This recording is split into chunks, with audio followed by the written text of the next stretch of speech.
It is a clean 3-0 record for Gilas Pilipinas at the FIBA Asia Cup. So let's find out how the national team defeated Qatar to register their third straight win. With us tonight, Sportsdesk basketball analyst Charles Chu. Good evening, Charles. Good evening, Nico.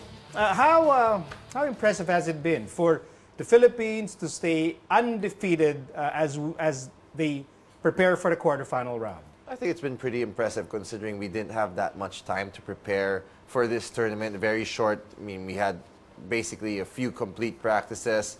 We're playing some tough teams. Obviously, China, we beat China. Iraq's a very tough team also. Qatar, they're okay, but still, I mean, it's not an easy thing to do. I think right now we are one of the favorites already in this tournament together with maybe Iran and Australia.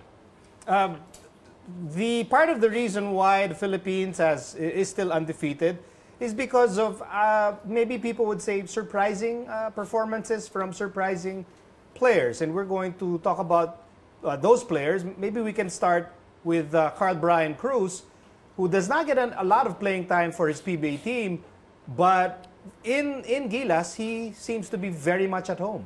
Well, he just fits right into their system. Let's put it this way. Again, in Alaska, they're obviously not running the dribble drive like what Gilas is running right now. And one of our biggest strengths of this Gilas team, obviously, is our outside shooting. We hit about 12 threes per game. We shoot over 40% from threes, and that's a really good number, really high percentage. And a lot of that is also generated by our penetration, hence, obviously, the dribble drive. So guys like Carl Brian Cruz really have a chance to flourish because why? He's playing the power forward spot. Of course, the stretch four nowadays in basketball, big men who can shoot, really such a luxury for any team to have. And you know, he's just been so efficient. He's knocking down shots very well. And he's also doing a good job sticking out his leg, trying to fish for a foul every time he takes a shot. But he's been solid, and he's a solid defender also in the post, considering he's undersized. But it's just impressive because this guy came out of nowhere. I mean, from FEU, nobody really considered him to maybe even be a solid PBA player. Had an ACL injury, but he worked his way up from the D-League all the way to where he is right now, and I'm happy for this guy. You touched on the three-point shooting of the Philippines. Carl Brian Cruz contributing to that, which is, you know, just part of that surprise package. You look at Carl Brian Cruz and you think he's an enforcer. He's there to play defense. But he is helping the Philippines come up with these three-point shooting numbers. Yeah, the numbers are really impressive. The ironic thing is, when you think of three-point shooting, one guy you think is Jason Castro. You think he'd shoot well. He's actually our worst three-point shooter in the team right now among those making threes. He's shooting below 20%. Everybody else on the team who's made a three is shooting over 40%, which, well, is pretty good. Carl Brian Cruz above 40%. Terrence Romeo's at 40%. Everybody's shooting very well from three, and that's really going to be our strength. Look, we're not going to be the biggest team. I think the Philippines will never be the biggest team in any tournament, but one thing we have to do is we have to be able to shoot well. Before, when you talk about shooting, the teams that would come to your mind would be Korea, the Chinas. But right now, I think we could be at the top of the list also when it comes to outside shooting. Maybe Jason Castro can afford to shoot below 30% if you have somebody like a Matthew Wright that you can pass to off the dribble drive. Jason would penetrate. He'll find Matthew Wright with his peripheral vision. And against Qatar, Matthew Wright was on target. Well, don't get me wrong about Jason Castro. He still is arguably one of our most important players with all his penetrations. But Matthew Wright, people may think he's a revelation. But, you know, we've seen him do this in the past. The Jones Cup was a good show already for Matthew Wright. He does it also in the PBA. But I still think he is one of the best shooters in the PBA or in the whole Philippines already today. He was on display against Qatar.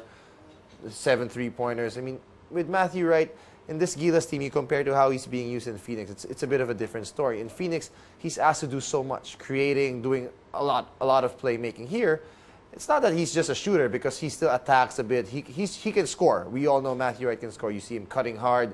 He gets layups off backdoor cuts. He's able to drive too. But being a spot-up shooter, that's exactly what we need, and he's one of the best in the country. Fits right in with the system. Such a quick release, such a consistent stroke every time, and he's just been so efficient. And again, shooting at a very high percentage. You know, every time Gilas forms a team, they go out, and a lot of us you always feel like sana si Marshall Lassiter nandyan, because most of the time we're looking for outside shooting. Matthew Wright is the kind of guy that kind of makes you, you know, yearn for a player like Marshall less, because you have that great shooting that really makes the offense work. Apart from the shooting and the offense, there's that defense. And Gabe Norwood, hard to find anything to criticize about what he's doing for Gilas right now. really proving why he is a veteran presence on that team. Well, Gabe and Matthew Wright are actually the guys who play the most in this Gilas team. And you said it, Matthew Wright can be the replacement for Marshall. Doesn't defend quite like Marshall, but still, I mean, he's good enough for our team. Gabe Norwood, though, he just does a little bit of everything. He plays the most minutes on our team. And apart from the stats, well, you're seeing some good numbers from him yesterday. He's never going to score 20 points, of course. I mean, that would be great if he can do that. Or never average 20 points, rather. But he does a bit of everything. Rebounds, assists, makes the right play. He's such a smart player. Gets over a steal per game, over a block per game. Those little things really help the team so much. But more than just all the stats, more than the stats, I mean, it's all the intangible things, little deflections that you don't see, the rotations, the communication and defense, the switching that he does. He's our biggest wing. He will guard the best player of the opposing team almost every time. And the thing is, with Gabe playing the most minutes, he also has the highest plus-minus in the team. By plus 15 per game, it's his average. The next highest guy in our team is about a plus 10.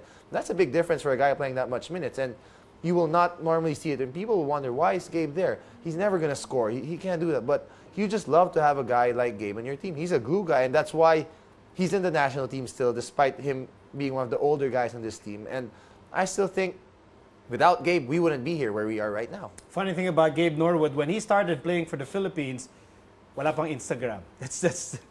Imagine a world with no Instagram yet. We probably were not using as many smartphones at the time that he started for Gilas. Now, we'll pull out the numbers from the Qatar game and what the Philippines did well. And as we do that, what is this Philippine team improving at game after game in the FIBA Asia Cup? Well, just the familiarity with one another. I mean, you're seeing less and less mistakes on offense. They're trusting each other more.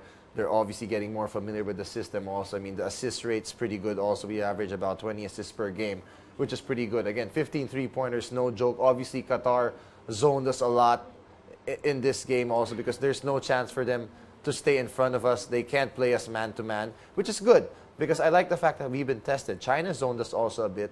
Qatar zoned us a bit. And we've come from, I mean, we've had our lead.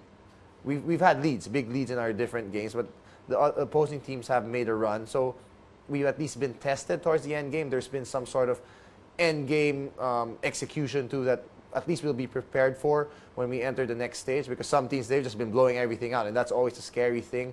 But with this team, I think defense is also getting better and better game by game. Obviously, this extra couple of days rest could help Christian Sanhardinger get better. Maybe Junmar Fajardo. Those two big guys will be very crucial if you want to win this whole thing. Christian has been, well, playing like an import. His numbers are great, 15 and 6, just solid presence. And what I like about this team is that our big guys, when they set screens, all they do is roll to the basket. You don't see any post-up plays, no isolation for the big guy. It's really the dribble drive, full dribble drive, very guard-oriented. And the big guys, they do the roll. Set screens, roll, get drop passes, and finish.